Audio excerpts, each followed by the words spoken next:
last night, taking on Boston College in the second round of the ACC tournament. Let's head out to Greensboro to see if they could advance to the quarterfinals. Pick things up, first quarter of play, Miami with it. Jasmine Roberts down low, Lola Pendande, jab, got it, elbow jumper, big shot for Lola, she was fantastic, 15 and 8 rebounds.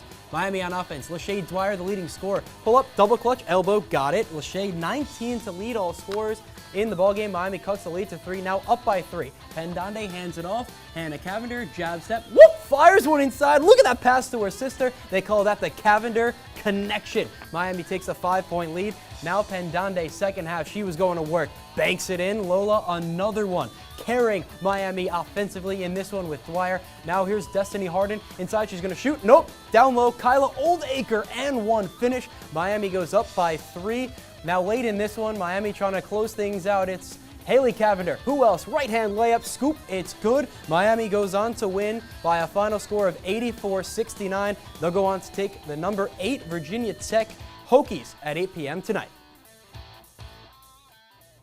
Switching over to men's basketball, last week's loss against Florida State was a tough one, but let's take a look at those highlights. Here we have over here, Wooga Poplar logged Norshad Omie in a big dunk by him, and then we have Miami, another throw. Look at this throwdown. Anthony Walker, that athleticism going to work. Jordan Miller now. Chigo, he's left. Layup. Got it. Look at this lead from Miami. They're up 23 at halftime. Now second half. Florida State storming back. Darren Green Jr. Remember that name from UCF last year? He cooks up Miami again. He had 20. Now late in this one. Here's the game on the line. Miller wide open. As Mike Breen says, bang. Miami goes up by 2, ensuing Florida State possession. Do they have one more in them? It's Matthew Cleveland for the win. It is good. The Seminoles shock the Hurricanes. They storm the court and upset Miami. First home loss at Watsco for the Canes.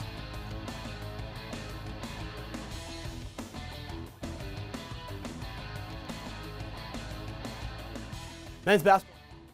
Panthers tomorrow for a chance to win the ACC regular season championship.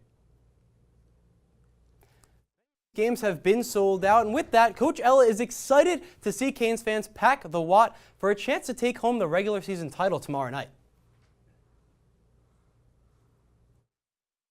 The crowds have had a tremendous impact, and the players love it. And I've told them the best way to celebrate our 2013 ACC regular season and tournament championship is get another one on the 10th anniversary. The ACC women's basketball tournament is officially underway, and the men's team will wrap up their regular season tomorrow against Pitt. Our Hurricane Hang Time crew is here to break down how the rest of the season will look for each squad. Guys? Thanks, Charlie, and welcome everybody to Hurricane Hang Time. I'm your host, Wrigley Court, joined by Jake Baum and Ethan Gainey. Let's talk hoops. Starting out with the men's team, just a crushing defeat at home against FSU this past weekend. Held as much as a 25-point lead, but couldn't win it in the end. Jake, what happened in the second half of that game? Well, it's a shame to lose, and it's even worse if it is to FSU. The first half looked great for the Hurricanes, up by 25 at one point. However, they allowed FSU in that second half to shoot nearly 70%. Certainly not something you can have if you want to go forward into the ACC tournament. If Miami did come out on top in that one, the player of the game would have been Jordan Miller, shooting 21 points. However, they still have a chance at the number 1 seed in the ACC with Virginia's loss to UNC. They certainly do have a chance at the 1 seed, taking on Pitt tomorrow at home. Jake, what are some scenarios that could happen in the ACC tournament depending on a win or a loss? Well, it's pretty simple. If Miami wins, they're in. However, if they lose, all eyes turn to the Virginia and Louisville game. If Virginia wins that game and Miami does lose, Miami drops all the way down to number 3. However, if Virginia loses to Louisville and Miami loses, Miami gets the 2 seed. But simple, win and in if you're with Miami. Moving from a team trying to secure position in the ACC tournament to one that's already in it. Ethan, last night the women's basketball team got a great win against Boston College. What were your keys to that game? Yeah, big 84-69 win over BC. I had 2 keys in that game. First of all, the rebounding matchup, right? The Canes out-rebounded the BC Eagles 39-23. Now, I'm no math major, but that's a wide margin. You're going to win games if you're able to do that. And also, it was the points off the bench. They outscored them 35-26 off the bench. Also really important, Lachey Dwyer, 19 points off the bench herself. She really sparked them in the fourth quarter, especially to be able to pull away. They ended up winning by 15, but it wasn't always like that. They'll hope to carry that momentum into a game against Virginia Tech tonight. But Ethan, how can they pull off the upset win? Well, Wrigley, they pulled off the upset win, believe it or not, at the beginning of this season, if you remember, at Watsco Center. So they can do it again. That game, they didn't have Destiny Harden. It was just Jasmine Roberts putting on a show for 23 points. But also the key in that game was out-rebounding, which, as I spoke about before, that was a key in last night's game. If they can do it again, I like their chances tonight. Got a crucial weekend of basketball coming up, but that is all the time we have. So let's send it back to Andrew at the desk. At Canes football games, you can find rows of fans tailgating in the Hard Rock Stadium parking lot. But what about Canes basketball? Kevin Greer followed a familiar face for the story.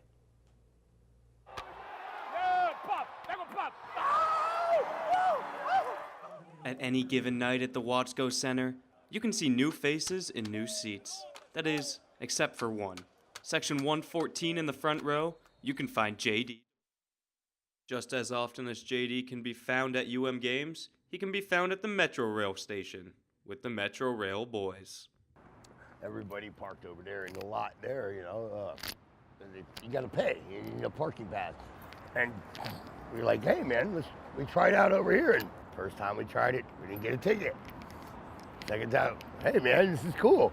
We can park here for free. Ever since, the Metro Rail boys have grown in numbers, welcoming all Canes fans. You know, we started this movement for pretty much anybody in the country who can make it to a game. We want to give them the experience of being here under the Metro Rail. The Metro Rail boys have become more than just a group of Canes fans. We're not a nation. It's Canes family. But the fun doesn't end at tip-off. JD and the Metro Rail boys bring their high energy straight into the Watsco. They catch him everywhere he goes, man. He's just got that thing to him. With the full force of the Canes family behind him, JD DeBoss has helped will the Hurricanes to their best season in years. For UMTV, I'm Kevin Greer. Metro Rail, baby. Let's go. And coming up on SportsDesk, Student Government President-elect Niles Nassim takes you through what's poppin' on Canes social media this week. Don't go anywhere.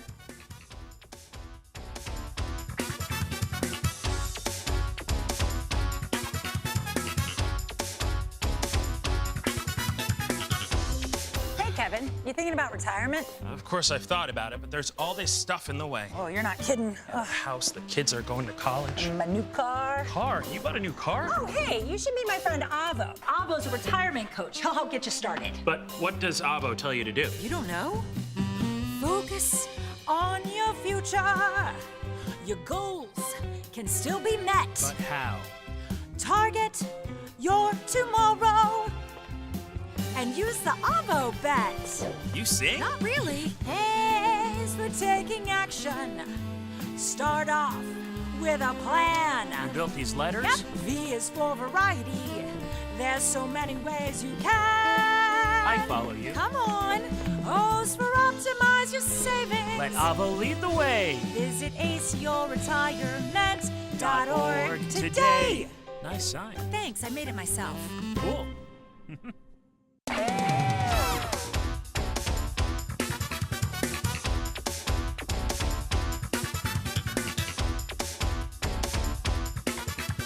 On Tuesday night, the Miami Hurricanes baseball team had their 7-game win streak snapped by the FAU Owls. But this weekend, they're traveling up to Gainesville to square off with the 6th-ranked Florida Gators. Olivia Howell and Cal Friedman give us the scoop on this week's edition of Inside Pitch. Hello and welcome to this week's edition of Inside Pitch. I'm your host, Olivia Howell, here with analyst Cal Friedman. Cal, the Canes struggled in their midweek game against FAU. What did you see from them? Yeah, full credit to FAU. They came out and they outplayed Miami, and they were the deserving team to win. They committed 4 errors, but it was Miami that gave FAU the chance to win that game. Let's take a look at where it went wrong for Miami. Firstly, their only hit with 2 outs came in the first inning. It allowed starter Evan Waterborough to get way too comfortable in that game. The most telling stat, however, 3 for 18 with runners in scoring position. That's when Miami needs to come up with clutch base hits. And finally, they left the bases loaded twice. If you leave the bases loaded once in a game, it's a problem. If you do it twice, it's a trend. It's a trend this Miami team has to fix sooner rather than later. Yeah, for sure, Cal. And the Canes have a huge rivalry series this weekend against UF. What should the Canes prepare for going up against the Gators? They should prepare for some serious intensity, I should say, in Gainesville. This is the first time the Gators have hosted this series in 5 years with a full capacity crowd, and there's plenty of emotion when Miami and Florida meet for a weekend series. Let's take a look at last year when Miami was able to knock off the Gators in Friday night. Look at the ferocity these guys play with. Dominic Patelli throwing up the U. He's fired up. This is what these players live for. As does Yoandy Morales. This 2-run home run gave Miami the lead. It doesn't get much better than hitting a home run against your biggest rivals, and you see it on the face of Morales. Now, Miami's going to stick with Gage Zeal tonight. He pitched pretty well against Florida last year, but he has really struggled in his first 2 starts. It's going to be important for Zeal to prove himself tonight. Otherwise, Miami might look for someone else to start on Friday nights. Yeah, for sure. I think this should be a very telling series, but tell me, Cal, what are your calls? All right, I went 3-0 last week. First time. I'm looking to stay hot, and I'm going to go bold this week. We're going to start with Yoandy Morales. I think this is a Florida team that's susceptible to giving up home runs. I'm going to say Yoandy Morales hits 2 home runs this weekend against the Gators.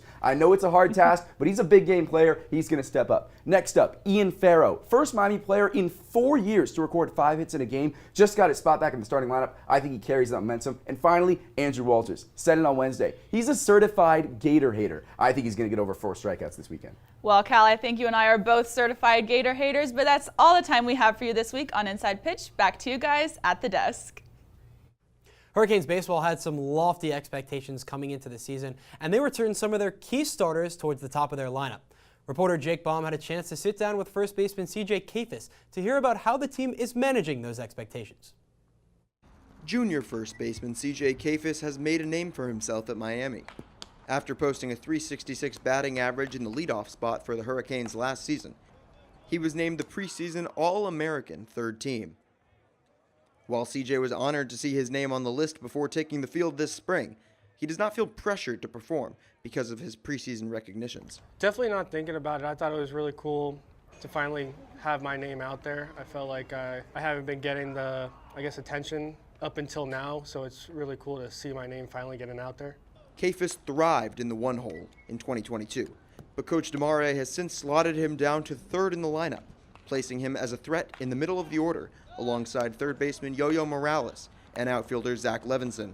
He's probably our best all-around player. No, CJ, I think CJ is definitely one of the best hitters in college baseball. I mean, his contact-wise, the way he can put bat to barrel. However, a new role in the lineup hasn't changed Kafis' approach at the plate. Try to go in and, keep the same approach as a leadoff hitter, whether that's, just trying to get on base, but been trying to, tap in a little bit more power, but not really trying to change too much. Early in 2023, Kafis has done just that. He has already hit a pair of home runs, including a statement walk-off homer on opening weekend versus Penn State. Just put a good swing on the ball, and you get that feeling where it's like you don't feel it come off the bat, and you know it's going. Kafis will get his chance to swing for the fences this weekend in a rivalry matchup versus the 6th-ranked Florida Gators. Reporting for UMTV, I'm Jake Baum.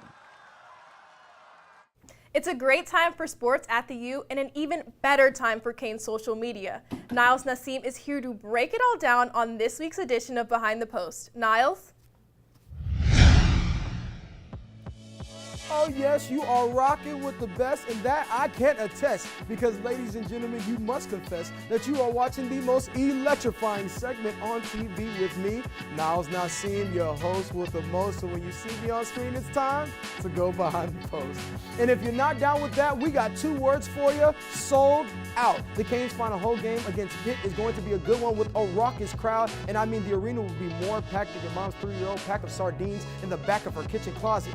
We all have one. The Canes will look to keep the #1 seed heading in the ACC tournament, and can you feel it? Don't you hear it? Let the madness end, because the best tournament in all the sports is about to begin. Tip-off is at 6 tomorrow, and you don't want to miss a second. And batter up! Canes baseball is doing more than just hitting home runs. They're going at full throttle and partnering with Tito Bottles as they are doing acts of charity. Yesterday, the team revealed a new deal with the Vodka Company for their Green Athletic Sustainability Program. For every stolen base by the team, Tito's will donate $100 to the Green Athletics Program, and up to $20,000 will be donated. And the team will be looking to steal some bases as they rebound from their loss against FAU on Tuesday by playing Florida this weekend. And Canes volleyball is lighting up social media ahead of their scrimmage tonight, and they interviewed some familiar subjects about the game. I think. Which one of the players wears the different colored jersey? Say what? You said which who? Which player wears the different colored jersey? Who? Numero? Lamborghini? Who? Say it. Libero. Yeah. Oh, ding, ding, ding, you won! Friday. At 7 p.m., correct? Will I see you there? You know it. Okay. Right after SportsDesk. Hell Tune in yeah. live. Let's do it. Okay. Yeah, this brother has a lot to learn about the game, but that's why I'm going to the exhibition one tonight after the show because it's happening right now. But look, that's all the time I have for you today. As always, remember, be blessed, never stress, because you know where to find me right here on Fridays on SportsDesk. I'm President-elect Niles Nassim. Up next on Sports Desk, we'll take you to the Night Sports Complex where reporter Patrick McCall is ready for volleyball's first spring exhibition game. Don't go anywhere. But first, it is time for some trivia. Canes women's basketball had 2 players named to the All-ACC second team this year, but who was the last Hurricane to be named to the All-ACC first team? Is it A, Raquana Williams, B, Adrian Motley, C, Emmys Hoff, or D, Beatrice Montpremier? Stay tuned for the answer when we return.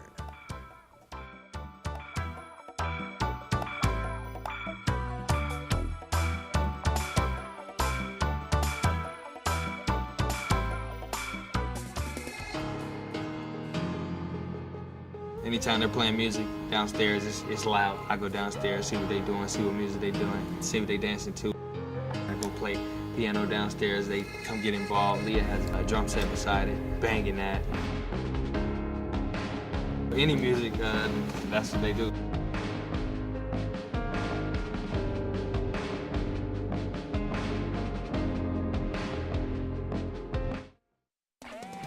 Hey guys, how's it Olivia. going? Good, how about you? It's going good. You guys have any fun plans this weekend? I'm calling the basketball game tomorrow. I'm Oh, pretty that's excited. exciting. Must-win game for Miami. It's gonna be a good one. It is. Are I you didn't going? get tickets. Oh no! I guess I won't be there. I would give you That mine, sucks. but it doesn't exist, unfortunately. Sometimes we can do things that exclude others. You're still talking to your friend. It's complicated. I think he went back in. We gotta go get him. Welcome to Jumanji. Even the smallest words and actions can have a big effect on someone. You have the skills. Because of you, someone's entire day, their year, or their life can change. Remember, the future is in your hands. Visit becauseofyou.org to learn more. Totally, let's do it.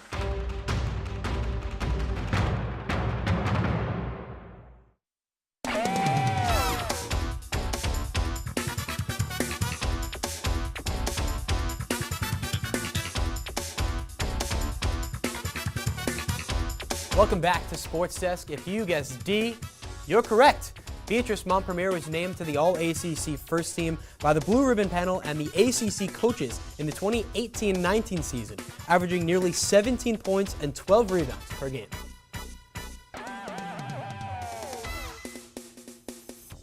From national championship appearances to spring season openers, Michael Muella and Ryan Marshall give us the info across campus on this week's edition of the O Sports Roundup. Guys? Thanks, guys. Ladies and gentlemen, welcome back to the O Sports Roundup. I am Michael Muella. And I'm Ryan Marshall. Mike, it's great to be here. Why don't you let us know what's going on with swim and dive and track and field? Sure thing, Ryan. It is great to have you here, but let's get right into it. Last week, ACC Championship Weeks, but guess what? Turn the page because it is National Championship Week, baby, and it feels so good for 4 certain University of Miami athletes in swim and diving. It's Tara Vaughn, Zori Mason, Canes Track and Field, Decio Andrade, Eamon Zahafi. Huge performances in ACC Championship Week, respectively, and now they're going to be competing at the national stage. Congratulations to them. We are wishing them nothing but the best of success. Now, in Canes volleyball, their spring season kicks off tonight against Miami-Dade College, and boy, are they getting a huge boost from returning grad students Savannah Vaughn and Janice Leo, arguably the 2 best players on the team, and they're going to look to help Miami get to not only reach a 3rd straight NCAA tournament, but they want to go even further and try and win that national championship. Ryan, tell us, what else is going on across campus, buddy? Well, Michael, starting off with Canes tennis, the men's are now 6-2 after a dominant 4-0 sweep versus Florida Gulf Coast University. Their next match is going on right now at UVA, and they're going to stay in the state as they finish their weekend at Virginia Tech on Sunday. On the women's sides, they are now 2-5 after a loss to number 53 Syracuse last week, but they're going to look to bounce back against number 23 UCF tomorrow. And they'll finish their weekend with a rivalry match versus number 40 FSU on Sunday.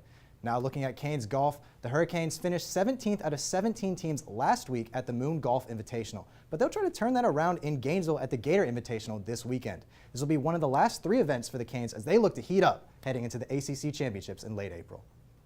Thanks, Ryan. That's all the time we have for the O Sports Roundup, but now let's head to the Knight Sports Complex where Patrick McCall is live to give us an update with Canes volleyball. Pat, what do you got for us? Thanks, Michael. I'm standing here at the Knight Sports Complex, and just behind me, the Hurricanes volleyball team is right now beating Miami-Dade College, but this is one of the 4 preseason games. They've got 3 more preseason games coming up. They're going to play Florida Atlantic, Central Florida, and the University of Florida before starting the regular season in the fall. Hurricanes went 19-11 last year, and they also finished the season out with a loss in the NCAA tournament first round to a familiar foe in the Kansas Jayhawks. They lost in that set 3-0. Reporting live for UMTV Sports Desk, I'm Patrick McCall. Thanks, Patrick. For many people, the pandemic forced them to stop doing the things that they love. But for one triathlete, it gave her the opportunity to launch one of her proudest projects. Reporter Gabby Patron has more. Caroline Gardner is a triathlete whose experiences in the sport have inspired her to make a difference in the lives of other triathletes. Decided that I wanted to start a podcast in the middle of the pandemic. There's not very many podcasts that I could find at the time about everyday people. Participating in triathlons has allowed Caroline to meet hundreds of people just like her, and the stories she's heard from her fellow triathletes motivated her to start the Why We Try podcast. Caroline seeks to use Why We Try as a way to learn more about the athletes she meets. She found something that she really enjoys, and one way or another, she's determined to keep it a part of her life. Although Why We Try is a personal project for Caroline, there are a few other people that she looks to impact with her podcast. The reason that I wanted to do this was for my children, because losing my mom made me realize, time is of the essence, and to give myself a platform for something that they'll have, whether they want to listen to it or not. It'll always be there for them. She certainly also wanted to show her kids that, if you decide you want to do something with a little hard work, you can achieve some pretty amazing things. And Caroline has achieved everything she could want out of her podcast, reaching people across various countries and providing an outlet for their stories to be heard. I really want people to come on and feel like they have an opportunity where maybe they normally wouldn't. That's exactly the person I want to talk to. And in a sport where athletes come from so many different backgrounds and experiences, the biggest thing Caroline hopes to discover out of every episode is someone's purpose, both in competing in triathlons and in life. No one can really define our why in things except ourselves, and it can change whenever we want. It can shift. We can say it's this reason, and then next week it could be another reason. Caroline looks to continue her athletic journey participating in triathlons, but now that she's found a new why in life, she will never stop searching for new stories to bring into the spotlight. Reporting for UMTV, I'm Gabby Patron. Thanks, Gabby. Still ahead, a nearly impossible shot from Jimmy Butler. Well, we'll have that right after the break. About retirement? Of course I've thought about it, but there's all this stuff in the way. Oh, you're not kidding. The house, the kids are going to college. My new car. Car? You bought a new car? Oh, hey, you should meet my friend Avo. Avo's a retirement coach. He'll help get you started. But what does Avo tell you to do? You don't know? Focus on your future. Your goals can still be met. But how? Target your tomorrow and use the Avo bet. You sing? Not really. A is for taking action. Start off with a plan. You built these letters? Yep. V is for variety. There's so many ways you can. I follow you. Come on. O's for optimize your savings. Let Avo lead the way. Visit aceyourretirement.org today. Nice sign. Thanks, I made it myself.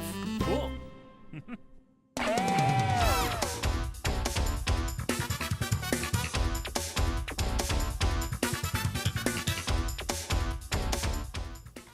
One event hosted by the University of Miami Hall of Fame is helping change young kids' lives in the South Florida community. Lead reporter Ryan Gleicher has the story.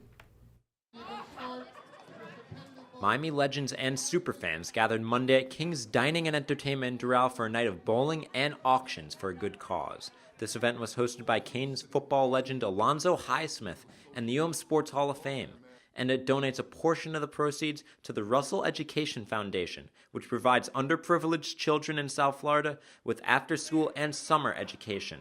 Founder and former Canes football player Twan Russell hopes to help kids reach their dreams. We provide our kids with love, we provide them with educational instruction, and they bring all the passion, and our teachers stand in the gap and help them become the best version of themselves so they can go out into the world and transform it.